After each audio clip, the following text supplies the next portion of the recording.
Hello friends, मैं सीता सिंह। आप देख रहे हैं अपना favourite channel IAS with Hari Mohan. आज फिर से मैं आपके सामने एनसीईआरटी क्लास 9 चैप्टर 5 जिसका नाम था cell the fundamental unit of life को डिस्कस करने जा रही हूँ। आज की क्लास में हम नेक्स्ट पोर्शन स्टडी करेंगे जिसमें हम बात करेंगे कि सेल की टाइप्स क्या होती हैं और सेल का कॉम्पोजिशन क्या होता है। इसे पढ़ाने से पहले हम सबसे पहले आपके सामने बात कर रहे हैं कि यूनिसेलुलर और मल्टी सेलुलर ऑर्गेनिजम्स क्या होते हैं। आपने बात की कि यूनिसेलुलर क्या होते हैं। यूनिसेलुलर माने एक कोशिकीय जीव, यूनि माने एक, सेलुलर माने कोशिकीय। ऐसे जीव जिनका संपूर्ण जीवन, जिनके जीवन को चलाने के लिए आवश्यक सभी क्रियाएं एक ही कोशिका में पूरी हो जाती हैं, वो सभी जीव क्या कहलाते हैं? एक कोशिकीय जीव कहलाते हैं, जिनका उदाहरण है अमीबा, क्लेमाइडोमोनास, पैरामीशियम और बैक्टीरिया। इसके बाद हम बात कर रहे हैं कि मल्टी सेलुलर ऑर्गेनिजम्स क्या होते हैं। मल्टी माने बहु, सेलुलर माने कोशिकीय, ऑर्गेनिज्म तो जीव है ही हैं। तो हमने कहा ऐसे जीव जो बहुत सारी कोशिकाओं के समूहों से मिलकर के बने होते हैं, जिनके शरीर को सुचारू रूप से चलाने के लिए बहुत सारी कोशिकाएं मिलकर एक साथ काम करती हैं और अलग अलग सभी कामों को पूरा कर पाती हैं, वो सभी जीव बहुकोशिकीय जीव कहलाते हैं।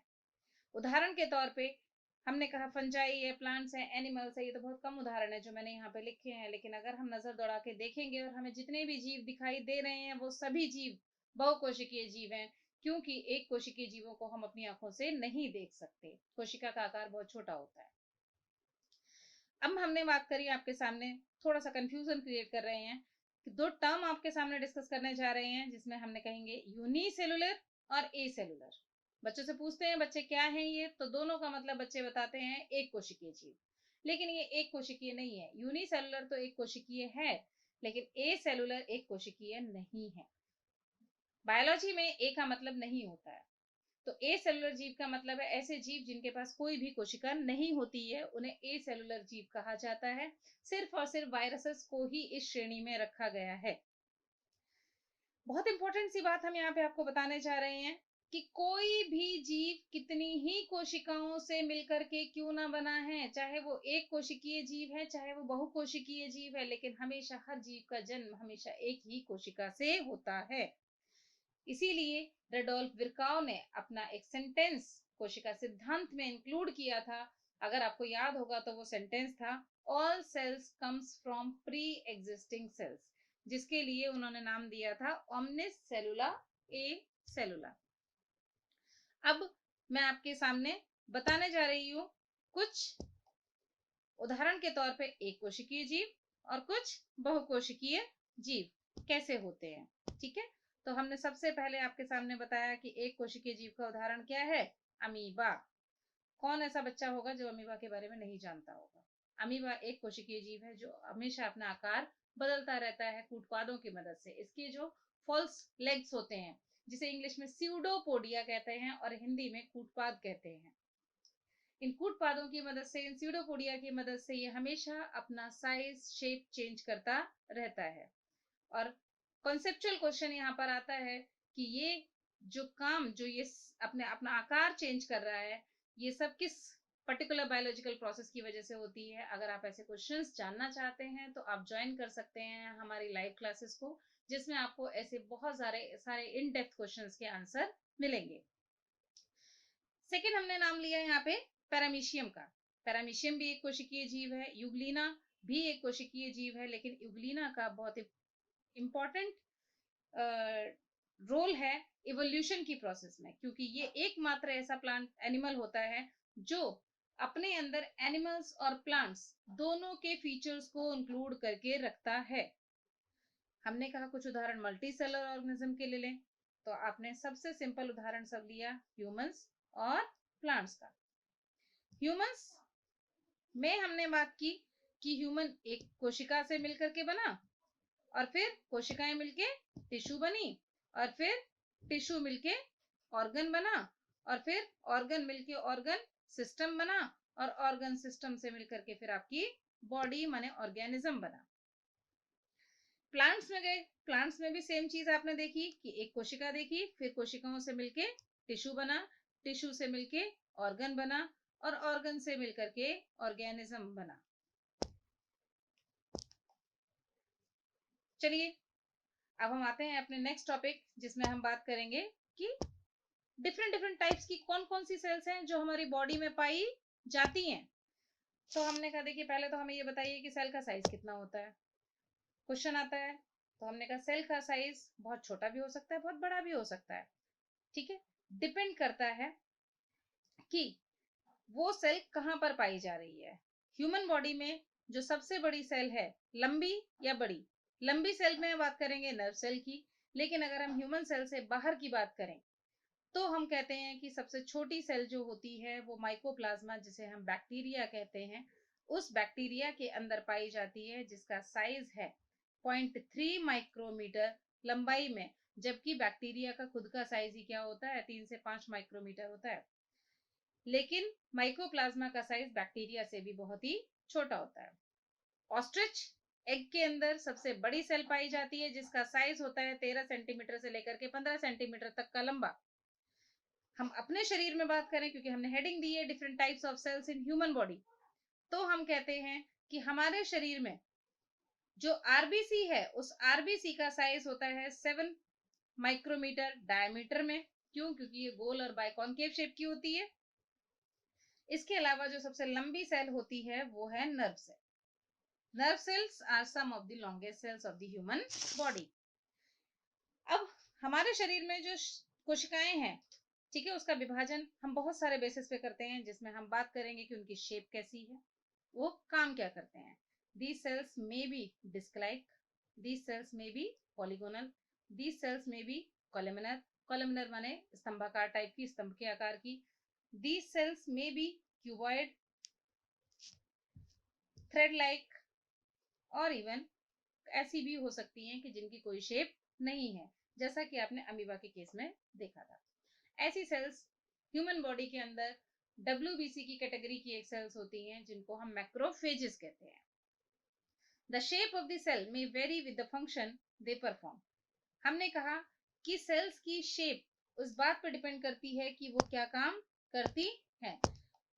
वो जो काम शरीर के अंदर करेंगी उसी के हिसाब से उनका आकार भी बन जाता है।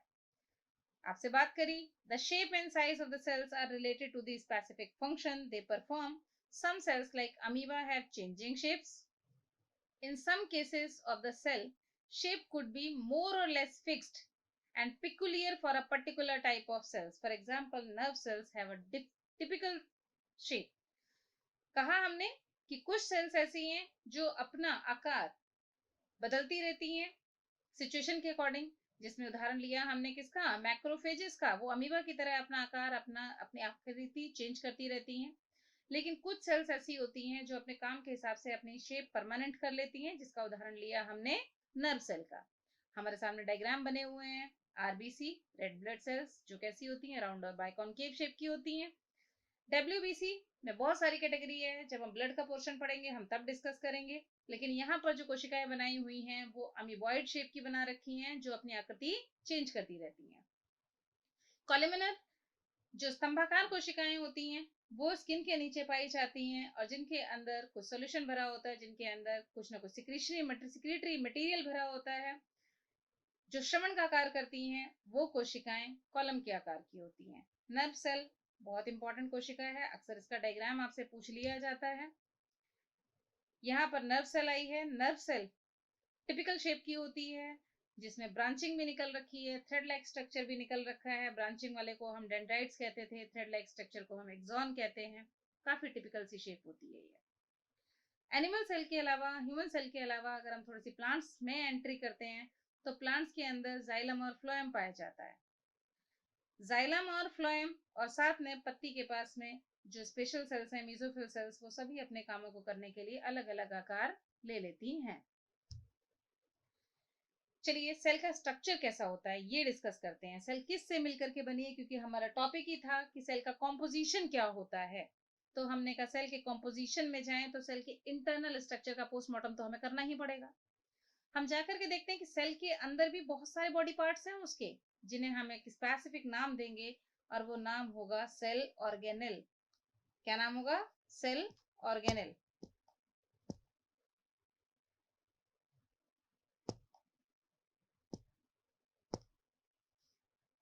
हमने कहा each living cell has capacity to perform certain basic functions that are characteristic of all the living forms. ये हम पहले कह चुके हैं, बार बार कह रहे हैं कि सेल के पास वो प्रॉपर्टी होती है कि वो लिविंग के सारे कामों को पूरा कर सकें। बहुकोशिकीय जीव जिनका शरीर बहुत सारी कोशिकाओं से मिलकर के बना होता है, उन्हें अपने सभी कामों को करने के लिए बहुत सारी कोशिकाओं के समूहों की जरूरत होती है जो अपने कामों का बंटवारा कर लेते हैं। और काम के बंटवारे को हम बात कर रहे हैं डिवीजन ऑफ लेबर। ऐसे ही जो कोशिका है जिसके बारे में हमने कहा, क्योंकि कोशिका को शोषण भी करना है, कोशिका को पाचन भी करना है, कोशिका को उत्सर्जन भी करना है, इन सभी कामों को करने के लिए वो अपने इंटरनल पार्ट्स को सारे काम असाइन कर देती है। और ये सभी जो पार्ट्स इसके अंदर पाए जाते हैं उनको हम एक नाम दे रहे हैं सेल ऑर्गेनेल्स का। किसका नाम दे रहे हैं? Cell organelles. वो सेल के खुद के ऑर्गन्स हैं, लेकिन हम उन्हें ऑर्गन वर्ड नहीं दे रहे हैं। हमने बोला सेल के organs is equal to cell organelles. कोशिकांग, कोशिकांग कोशिका के अंग। चलिए, आपने बताया each kind of cell organelle perform a special function such as making new material in the cell, clearing up the waste material from the cell and so on। मैंने अभी भी तो बताया आपको कि इसका कोशिका क्या करती है? श्वसन करती है, उत्सर्जन करती है, पाचन करती है, और इन सभी कामों को करने के लिए उसे अपने खुद के अंगों की मदद लेनी पड़ती है। अब हम एक बहुत ही ज्यादा महत्वपूर्ण से अंग की बात करेंगे। जो भी जिसने कभी भी साइंस पढ़ी होती है, अगर वो बड़े होकर के साइंस भूल जाता है और उसके सामने एक टर्म लिखी आती है माइटोकॉन्ड्रिया, तो बुले बुले से याद आ जाता है हमें कि माइटोकॉन्ड्रिया तुमने पढ़ा हुआ था। माइटोकॉन्ड्रिया तो कोशिका का विद्युत ग्रह कहलाता है। माइटोकॉन्ड्रिया ही तो है जिसे हम power house of the cell कहते हैं। क्यों? क्योंकि शरीर को चलाने के लिए, कोशिका को चलाने के लिए जितनी भी ऊर्जा की आवश्यकता होती है, वो सभी ऊर्जा हमें कहाँ से मिलती है? माइटोकॉन्ड्रिया से मिलती है। और ये ऊर्जा किसकी फॉर्म में होती है? अगर आपको पता होगा तो हम उसे बोलते थे एटीपी, एडिनोसिन ट्राइफॉस्फेट। फिर हमने कहा a cell is able to live and perform all its function because of these organelles. These organelles together constitute the basic unit and this unit is called cell. Now all cells are found to have same organelles no matter what their function is, what organism they found in.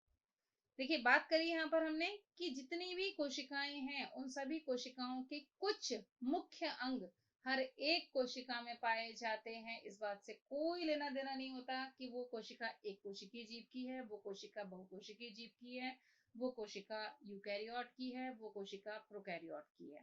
और ये अंग हैं number 1 plasma membrane, number 2 nucleus और number 3 cytoplasm.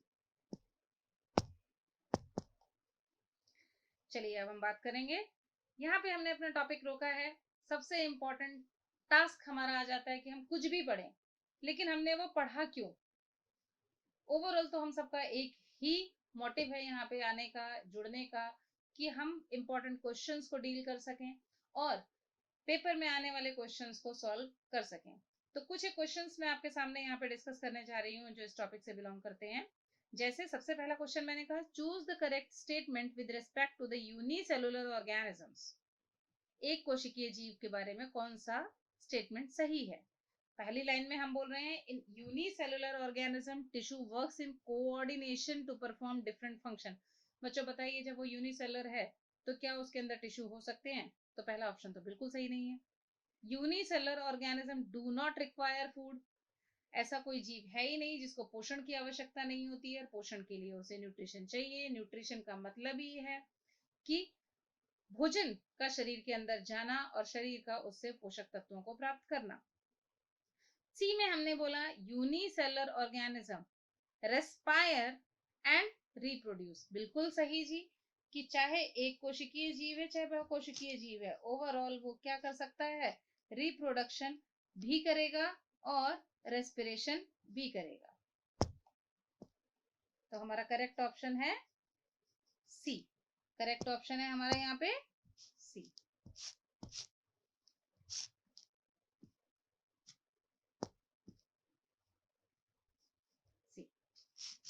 Next चलते हैं हम। Majority of cells can not be seen directly with our naked eyes because, मैंने आपसे पहले ही बोला था कि जितने एक कोशिकीय जीव हैं उन्हें हम अपनी आंखों से नहीं देख सकते। हम बहुकोशिकीय जीवों को अपनी आंखों से देख सकते हैं। तो इसने बोला Organisms are generally unicellular. Organisms are microscopic. Cells are present only inside the body. Cells are grouped into the tissue. तो जिन जीवों को हम नहीं देख सकते हैं अपनी आंखों से, वो जीव कैसे हैं? वो जीव हैं microscopic. A suitable term for the various component of cell is tissue. बिल्कुल गलत. सेल ऑर्गेनेल्स बिल्कुल सही आंसर है. क्रोमोसोम्स नहीं है. जीन्स नहीं है.